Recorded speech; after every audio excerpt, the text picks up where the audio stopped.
এত মানুষের এত অনুষ্ঠানের জন্য আমি নিজের হাতে কেক বানাই, অথচ আমার খুবই কাছের একজন মানুষের জন্য এবছর কেক বানাতে পারলাম না। হ্যালো ভিউয়ার্স, আসসালামু আলাইকুম। সবাই কেমন আছেন? আশা করি সবাই ভালো আছেন। এতক্ষণ আমার কথাটা শুনে হয়তোবা সবাই বুঝতে পেরেছেন আমি কার কথা বলেছি। হ্যাঁ, আমার এই ভাইয়েটার কথা বলেছি।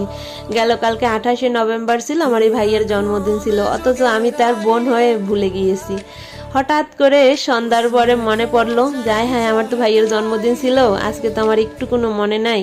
তারপর সন্ধ্যার পরে ফোন দেওয়ার পরে ভাইয়া সিলেট চলে গিয়েছে কাজের প্রোগ্রামে। কিছু করার নাই, ভাইয়ের তো হুটহাট করে এদিক ওদিক কাজের প্রোগ্রাম চলে। আর তাছাড়া ভাইয়া কেক কাটা জন্মদিনে এটা তেমন একটা পছন্দ করে না, যেহেতু সে ওমরা করে এসেছে। কিন্তু ওটা জন্মদিন পালন বলতে কিছুই না, জাস্ট সবাই বাসার সবাই মিলে একটু খাওয়া দাওয়া, এই যা মানে সবার মধ্যে একটা ভালো একটা বন্ডিং, এটাই অনেক কিছু। আর এই যে ভিডিওটা দেখেছিলেন কিছুক্ষণ আগে, ওই ভিডিওটা ছিল গেল বছরের ভিডিও। তাই ভাইয়া, আচ্ছা আপনারা কে কে এই ভাইয়াকে চেনেন অবশ্যই কমেন্ট করে জানাবেন। ভাইয়ার নাটকগুলো আপনাদের কাছে কেমন লাগে সেটাও অবশ্যই কমেন্ট করে জানাবেন।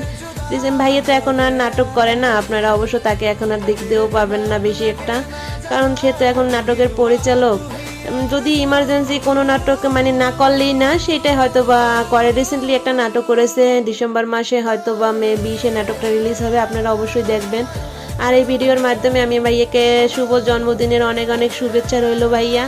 আমি হয়তো বা আপনার মতো সুন্দর করে গুছিয়ে কথা বলতে পারি না, কিন্তু যাই হোক, আমি আমার মতো করে বলার একটু চেষ্টা করলাম। সবসময় এরকম হাসি খুশি থাকবেন, ভালো থাকবেন, সুস্থ থাকবেন, সবসময় আমাদেরকে সুন্দর সুন্দর এরকম নাটক উপহার দেবেন। সবাই আমার এই ভাইয়াটার জন্য অবশ্যই দোয়া করবেন। শুভ জন্মদিন ভাইয়া। আর কে কে আমার এই ভাইয়ের নাটকগুলো পছন্দ করেন সেটাও অবশ্যই জানাবেন। শুভ জন্মদিন। আল্লাহ।